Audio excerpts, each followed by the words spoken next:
कडुनिंबाचे पान आणि साखरेची गाठी, गुढीपाडव्याच्या सणाची चवच न्यारी. चला तर मग बनवूयात गुढीपाडवा विशेष साग्र संगीत जेवणाची संपूर्ण थाळी, जी फक्त अर्धा ते पाऊण तासामध्ये तयार होईल. बदलत्या वातावरणाकरिता अगदी सुटेबल असेल, जिची चवही खूपच खास असेल. ज्यामध्ये चमचमीत छोले मसाला, सुक्की बटाट्याची भाजी, मौसूत श्रीखंड, काकडीची कोशिंबीर, मसाले भात, भजे, कुरडई, पापड, पुरी असं भरपूर काही असणार आहे. पाडवा विशेष या चमचमीत थाळीच्या रेसिपीला सुरुवात करूया. सर्वात पहिले आपण आदल्या दिवशीची तयारी बघूयात, कारण गुढीपाडव्याचा स्वयंपाक हा दुसऱ्या दिवशी सकाळी सकाळीच बनवावा लागतो. त्याकरिता मी सर्वांत अगोदर चक्का बनवून घेणार आहे, कारण गुढीपाडवा म्हटलं की श्रीखंड पुरी ही आलीच. त्यासाठी घट्टसर दही पहिले छान मऊसूत करून घेतलं. आता हे दही एखाद्या कापडामध्ये आपल्याला बांधून ठेवायचे. त्याकरिता एक कढाई, त्यावर चाळण आणि मग असं सुती पांढरं शुभ्र कॉटनचा कपडा अंथरायचा आहे. आता यामध्ये आपण संपूर्ण दही काढून घेऊ आणि छान असं घट्टसर गाठण बांधून आणि यावर एखादे वजनदार वस्तू ठेवून हे फ्रीजमध्ये ठेवून देऊ. फ्रीजमध्ये ठेवायचं जेणेकरून आपला चक्का आंबट होत नाही आणि यामुळे जास्त साखरही वापरण्याची गरज पडत नाही. यासोबत मी रात्रीच छोले देखील भिजत घातले होते. छोले रात्रीच भिजू घातले की यामध्ये सोडा वापरण्याची गरज पडत नाही. छोले छान असे डबल पटीने फुललेले आहेत, भिजले गेलेत. आता ते आपण कुकरमध्ये शिजवून घेऊयात. त्याकरिता संपूर्ण छोले एका कुकरच्या डब्यात काढून घेतले आणि छोले शिजेल इतपत किंवा बुडेल इतपत पाणी घातलं. सोबतच चवीपुरतं मीठ घालूयात, चिमूटभर हळद घालूयात आणि काही खडे मसाले, ज्यामध्ये 2 तमालपत्र, 4 काळी मिरी, 4 लवंग, अर्धी मसाला वेलची, अर्धा इंच दालचिनी आणि अर्धाच स्टारफूल घातलेलं आहे. संपूर्ण साहित्य घातल्यानंतर हे व्यवस्थित ढवळून घ्यायचं आणि कुकरमध्ये ठेवून द्यायचं. आता नैवेद्य म्हटला की वरण भाताचा कुकर हा आलाच. त्यामुळे मी अगदी कमी प्रमाणामध्ये थोडासा वरण भातही लावून घेते. एकाच कुकरमध्ये बघा आपली भरपूर सारी कामं होणार आहेत. त्यामुळे 1 वाटी स्वच्छ धुवून घेतलेला इंद्रायणी तांदूळ आणि 2 वाटी पाणी घातलं. चवीपुरतं मीठ घालूयात आणि हा डब्बा देखील कुकरमध्येच ठेवून देऊयात. सेम पद्धतीने अर्धा वाटी तुरीची डाळ स्वच्छ धुवून ती देखील एका डब्यामध्ये घातली. डाळ बुडेल इतपत पाणी घालायचं, चिमूटभर हळद घालायची. हा डब्बा देखील कुकरमध्ये ठेवायचा आणि यावर एखादं झाकण ठेवायचं, ज्यामुळे कुकरमधील पाणी यामध्ये येणार नाही. आज आपण सुक्या भाजीमध्ये बटाटा भाजी बनवतोय. त्याकरिता बटाटे देखील याच कुकरमध्ये उकडून घेणार आहे. ते स्वच्छ धुवून कापून घेतले, ज्यामुळे ते पटकन उकडतील आणि त्याचसोबत साळायला देखील सोपं पडेल. आता कुकरचं झाकण लावून मध्यम गॅसवर 3 शिट्ट्या काढून घेऊ.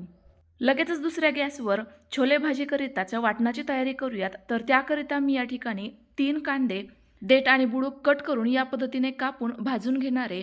तुम्ही हेच स्लाइसमध्ये कट करून तव्यावर देखील भाजून घेऊ शकता, पण ही पद्धत ना सोपी पडते. तर याचसोबत एक मोठ्या आकाराचा टोमॅटो आणि थोडासा खोबऱ्याचा तुकडा देखील भाजायला ठेवला, कारण हेच वाटणा वापरून आपण पंक्तीतील मसाले भात देखील बनवणार आहोत. लगेचच आता आपण पुरीची कणिक भिजवून घेऊयात. त्याकरिता 1 बाउल गव्हाचं पीठ, 3 चमचे बारीक रवा, चवीनुसार मीठ आणि त्याचसोबत 1 चमचा साखर घातली. साखरेमुळे पुरीला रंग छान येतो, तर रव्यामुळे पुऱ्या छान खुसखुशीत होतात, जास्त वेळाकरिता टम्म फुललेल्या राहतात. आता यामध्ये थोडं थोडं करत पाणी घालूयात आणि अगदी छान अशी घट्टसर परंतु मऊसूत कणिक भिजवून घेऊयात. तर बघा, पुरीची कणिक ही नेहमी चपातीपेक्षा थोडीशी घट्टसर असावी, या पद्धतीची. आता ही झाकून जरा वेळ साईडला ठेवून देऊ. आता श्रीखंड बनवायला घेऊ. तर आपला चक्का बघा काय मस्त असा तयार झालेला आहे, छान असा घट्टसर आहे, अगदी पनीरसारखा. आणि त्याचसोबत हा आपण फ्रीजमध्ये ठेवल्यामुळे यातील पाणी तर निघालं, परंतु तो अजिबात आंबटही झालेला नाही आहे. आता लगेचच हा आपण वाटीमध्ये मोजून घेऊयात. तर साधारणतः हा 1 वाटी भरला आहे. आता याच्याच प्रमाणामध्ये आपल्याला साखरही घ्यायची आहे. तर चक्का पहिले आपण या चाळणीमध्ये काढून घेऊ. यामध्येच आपल्याला तो मऊसूत करून घ्यायचा आहे म्हणून. आता सेम वाटीने लगेच साखर मोजून घेऊयात. तर 1 वाटी चक्क्याकरिता मी पाऊण वाटी साखर घेतली. त्यासोबत 4 ते 5 वेलची घेतली आहे. साखर थोडीशी कमी घेतली, कारण चक्का एकदमच कमी आंबट आहे. तुम्हाला जर जास्त गोड आवडत असेल तर थोडीफार साखर वाढवही घेऊ शकता. आता चक्का आणि त्यासोबत थोडी थोडी पिठी साखर घ्यायची आणि हे व्यवस्थित असं चाळणीमधून गाळून घ्यायचं, म्हणजे या पद्धतीने मॅश करायचं पूर्णासारखं. यामुळे आपल्या श्रीखंडाला पाणी सुटल्यासारखं होत नाही, मस्त असं मऊसूत क्रीमी टेक्स्चरचं श्रीखंड तयार होतं. बरेच जण पिठी साखरेऐवजी साखर वापरता किंवा पिठी साखर वापरली तर ती नंतर चक्क्यामध्ये मिक्स करत बसता. असं केल्यामुळे बऱ्याचदा चक्क्याला पाणी सुटल्यासारखं होतं आणि श्रीखंड पातळ होतं. तर त्यामुळे तुम्ही ही कृती वापरा. अशा पद्धतीमुळे आपलं एकात एक काम होतं आणि वेळही वाचतो. तर बघा, छान असं मौसूद श्रीखंड तयार झालंय. आता यामध्ये तुम्ही तुमच्या आवडीचे फ्लेवर्स घालू शकता, जसं की आम्रखंड किंवा मग माझ्या पद्धतीने वेलचीयुक्त. आता आपलं हे श्रीखंड अगदी विकतच्यासारखं दिसण्याकरिता यामध्ये 2 चमचे केसर दूध आणि त्याचसोबत थोडेफार पिस्ता, ड्रायफ्रुट्स घालून घेऊयात. आपलं चविष्ट श्रीखंड तयार झालंय. याचा फ्लेवर आणखी जास्त वाढवण्याकरिता तुम्ही हे लगेचच फ्रीजमध्ये ठेवा, जेणेकरून आणखी हे मस्त घट्टसर होईल आणि छान लागेल. एवढ्या वेळामध्ये आपल्या कुकरच्या शिट्ट्या होऊन तो व्यवस्थित थंडही झालेला आहे. झाकण खोलून बघूयात. तर बघा, संपूर्ण साहित्य अगदी व्यवस्थित शिजलंय. लगेचच ते पटापट बाहेर काढून घेते. आता या छोल्यांमधील तुम्ही हे खडा मसाले काढूनही टाकू शकता किंवा भाजीत वापरले तरीही चालेल. एक छोला दाबून बघते, बघा अगदी मऊसूत शिजलाय. आपले कांदा टोमॅटो देखील व्यवस्थित भाजले होते. तर आता गॅस बंद करून हे देखील साईडला काढून घेऊ आणि व्यवस्थित स्वच्छ करून घेऊ. काळा भाग पूर्णतः काढून टाकायचा आहे आणि खोबऱ्याचेही बारीक तुकडे करून घ्यायचे. याचसोबत मी आलं, लसूण आणि कोथिंबीरही घेतली होती. तर संपूर्ण साहित्य एका मिक्सरच्या भांड्यात घालायचं आहे. गरज वाटली तर थोडंफार पाणीही वापरू शकता. आता हे साहित्य मिक्सरला छान असं एकदम पेस्ट स्वरूपात फिरवून घेऊयात.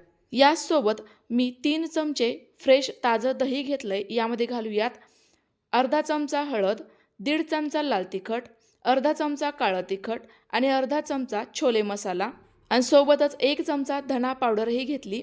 आता हे संपूर्ण साहित्य व्यवस्थित असं मिक्स करून घेऊयात, म्हणजे याची ही पेस्ट आपली तयार होईल. या पेस्टमुळे ना भाजीला खूप छान अशी चव येते. आता आपण भाजीची फोडणी करूयात. त्याकरिता कढाईमध्ये 3 चमचे तेल घातलं.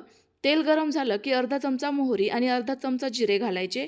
दोन्ही छान असे फुलले गेले की लगेचच गॅस एकदम कमी करायचा आहे आणि तयार करून घेतलेली ही पेस्ट घालायची. फक्त एक टिप्स लक्षात ठेवा, पेस्ट घालण्या अगोदर गॅसची फ्लेम एकदम कमी ठेवा, यामुळे आपलं दही फाटणार नाही. यासोबत लगेचच थोडासा कढीपत्ता आणि 2 हिरव्या मिरच्या घालायच्या आहे. आता हे आपण छान असं तेल सुटेपर्यंत परतवून घेऊ. बघा, या पद्धतीने काय मस्त रंग आलाय ना. यावरूनच लक्षात येईल आपल्या भाजीला तर्री काय जबरदस्त येणार आहे. आता जास्त वेळ घालवायचा नाही, लगेच यामध्ये तयार करून घेतलेलं हे वाटण घालायचं. आता या वाटणापैकी थोडंसं वाटण मी शिल्लक ठेवलंय, ते पुढे वापरणार आहोत मसाले भाताकरिता. आता वाटणाला देखील छान असं तेल सुटेपर्यंत परतवून घेऊ. तर बघा, आपलं वाटण छान असं परतलं गेलंय, मस्त असं याला तेल सुटले. लगेच यामध्ये छोले घालूयात, यामधील पाण्यासह. यामधील फक्त ते खडे मसाले होते ना, ते मी पूर्णतः काढून घेतले होते. पुन्हा एकदा व्यवस्थित मिक्स करूयात आणि गरज असेल तर थोडंफार कोमट पाणी घालूयात. तर पुरीसोबत ही भाजी बनवतोय, त्यामुळे थोडीशी घट्टसर ठेवली तरीही चालणार आहे. आता या भाजीला आपल्याला फक्त एक उकळी काढून घ्यायची आहे, कारण छोले अगोदरच आपण शिजवून घेतलेले आहेत. आता गरज असेल तर थोडंफार मीठही घालून घेऊ शकता. फक्त लक्षात असू द्यात, आपण छोले शिजवताना देखील मीठ घातलं होतं. आता भाजीवर झाकण न ठेवता एकदम कमी गॅसवर उकळी काढून घेऊ.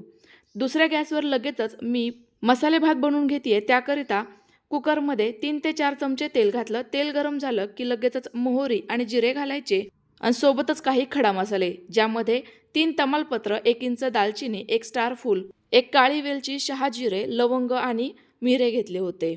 आता यांना काही सेपरेट परतवायचं नाही. लगेचच बारीक चिरून घेतलेला 1 मोठी वाटी कांदा, कढीपत्ता आणि 1 मोठ्या आकाराचा लालबुंद टोमॅटो बारीक चिरून घालायचा.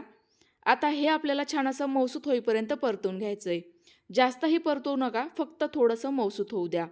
हे पटकन परतलं जावं याकरिता गरजेनुसार मीठ घालायचं.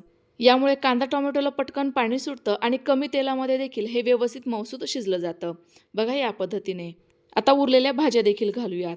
माझ्याकडे फक्त बटाटा आणि हिरवा ताजा वाटाणा होता, तोच मी वापरलाय. तुम्ही यामध्ये गाजर, फ्लावर किंवा इतरही भाज्या घालू शकता. संपूर्ण जिन्नस पुन्हा एकदा जरा वेळाकरिता परतवून घेऊ. आता सुके मसाले घालूयात. पाव चमचा हळद, 1 चमचा लाल तिखट, 1 चमचा धनापूड, अर्धा चमचा काळं तिखटही घातलंय आणि अर्धा चमचा बिर्याणी मसालाही घालूयात. बरेच जण नैवेद्याच्या ताटामध्ये कांदा लसूण खात नाही, तर त्यांनी हे कांदा लसूण स्किप केलं तरी देखील चालणार आहे. हे सुके मसाले घालून पुन्हा एकदा हे व्यवस्थित परतवून घेतलं, ज्यामुळे यातील कच्चेपणा दूर झाला. आता भाजीच्या वाटणातील शिल्लक ठेवलेलं हे थोडंसं वाटणही घालायचं आहे आणि पुन्हा एकदा हे व्यवस्थित असं जरा वेळाकरिता परतवून घ्यायचं. या वाटणामुळे आपला मसाले भात अगदी लग्न पगनीतील मसाले भातासारखाच तयार होतो. जबरदस्त चव येते. आता लगेचच 1 वाटी स्वच्छ धुवून घेतलेला बासमती तांदूळ घालू आणि हा सुद्धा फक्त 2 मिनिटाकरिता परतवून घेऊ. यामुळे यातील एक्स्ट्राचं पाणी पूर्णतः निघून जातं आणि यासोबत याला एक तेलाची कोटिंग झाल्यामुळे आपला मसाले भात छान असा मोकळा सुटसुटीत तयार होतो. आता या मसाले भाताकरिता जो तांदूळ वापरला आहे तो मी भिजवून घेतलेला नाही आहे, फक्त धुवून घेतला आहे. त्यामुळे तांदळाच्या दुप्पट प्रमाणामध्ये पाणी घालूयात. 1 वाटी तांदूळ होता तर 2 वाटी पाणी घालायचं.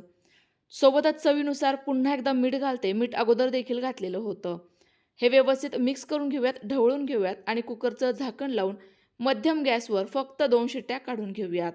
आता एवढ्या वेळामध्ये आपल्या भाजीला देखील छान अशी खळखळून उकळी आली आहे. आता यावर बारीक चिरलेली कोथिंबीर घालायची, व्यवस्थित मिक्स करायचं आणि ही जरा वेळाकरिता साईडला ठेवून द्यायची. आता बटाट्याची सुक्की भाजी बनवून घेऊयात. तर मी उकडवलेल्या बटाट्याची साल पहिलेच काढून घेतली आहे, बारीक फोडींमध्ये चिरून घेतला आहे.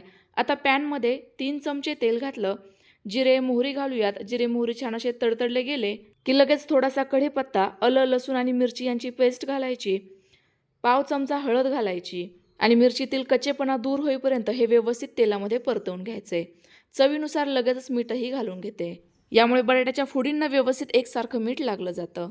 आता लगेचच हा बारीक चिरलेला किंवा फोडींमध्ये कट करून घेतलेला बटाटा घालायचा, व्यवस्थित मिक्स करायचं आणि अगदी जरा वेळाकरिता झाकण ठेवून थोडीशी वाफ काढून घ्यायची. यामुळे आपल्या मसाल्यांचा फ्लेवर छान असे या फोडींमध्ये मुरतो आणि व्यवस्थित भाजी तयार होते. तर आपली बटाट्याची सुक्की भाजी देखील तयार झाली. सर्वांत शेवटी थोडीशी बारीक चिरलेली कोथिंबीर घालूयात. पुन्हा एकदा व्यवस्थित मिक्स करूयात. यामुळे कोथिंबीर काळी पडत नाही. तयार झालेली भाजी देखील जरा वेळ साईडला ठेवून देऊ. कोशिंबीर करतोय त्याकरिता काकडीची साल काढून ही छान अशी किसून घेतली. यासोबत थोडेसे डाळिंबाचे दाणे देखील घेतलेत. हे घालणं पूर्णतः ऑप्शनल आहे. 2 चमचे भाजलेल्या शेंगदाण्याचा कूट, 2 चमचे साखर, चवीनुसार मीठ आणि 2 ते 3 चमचे घट्टसर ताजं दही घालायचे. हे व्यवस्थित मिक्स करून घ्यायचं. तयार झालेली कोशिंबीर लगेचच फ्रीजमध्ये ठेवायची, ज्यामुळे कोशिंबीरीला पाणी सुटणार नाही, कारण आपण काकडीच्या रसातील रस पूर्णतः काढून घेतलेला नाहीये. कोशिंबीर तयार झाली. आता भज्यांचं पीठ भिजवायला घेऊ. त्याकरिता 1 कप बेसन पीठ, चवीनुसार मीठ, पाव चमचा हळद आणि हिरवी मिरची, लसूण, आलं यांची पेस्ट घातली. आता गरजेनुसार यामध्ये थोडं थोडं करत पाणी घालूयात आणि लगेचच हे पीठ छान असं मऊसूत भिजवून घेऊयात. फक्त लक्षात ठेवा, भज्यांचं पीठ हे जास्त पातळ नसावं. पातळ असेल तर भजे तेल जास्त पितात. एखाद्या वेळेस थोडंसं पीठ घट्ट राहिलं तरी देखील चालतं. तर बघा, साधारणतः या कन्सिस्टन्सीचं मी हे पीठ भिजवून घेतलंय. लगेच यामध्ये पातळ स्लाइसमध्ये उभा कट करून घेतलेला कांदा घालूयात आणि थोडीशी बारीक चिरलेली कोथिंबीर घालून हे व्यवस्थित मिक्स करून घेऊ. आपलं भज्यांचं पीठ तयार झालंय. आता तळून घेऊ.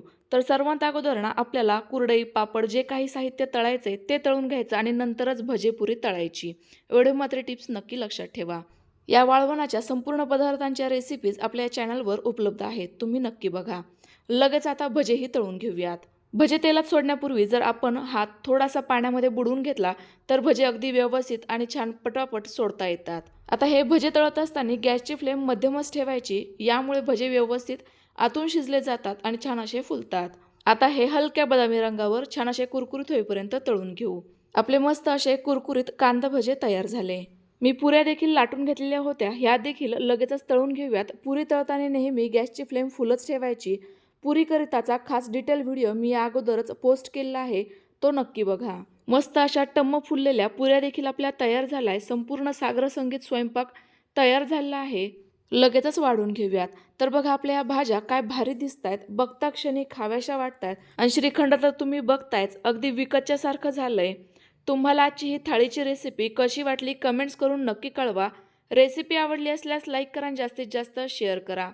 पुन्हा एकदा भेटूयात तुमच्याच आवडत्या छानशा नवीन रेसिपीसोबत. तोपर्यंत बाय बाय.